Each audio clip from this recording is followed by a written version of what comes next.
মানুষ একসময় আকাশে ওড়াকে অসম্ভব ভাবত। আজ আমরা কয়েক ঘন্টায় দেশ বদলে ফেলি।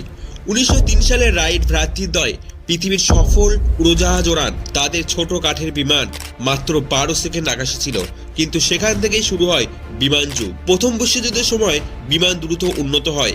এরপর 1930 থেকে 40-এর দশকে যাত্রীবাহী বিমান চালু হয়।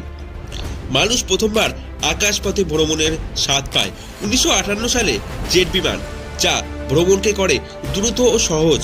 তারপর আধুনিক প্রযুক্তির মাধ্যমে তৈরি হয় বড় বড় এয়ারক্রাফট, যেমন বোয়িং 747, যা একসাথে শত শত যাত্রী বহন করতে পারে। আজকের বিমান শুধু যাতায়াত নয়, এটা বিশ্বকে কাছাকাছি এনে দিয়েছে। ভাবুন তো, 12 সেকেন্ডে সেই ছোট্ট উড়ান থেকে শুরু, আর আজ মানুষ আকাশ জয় করেছে।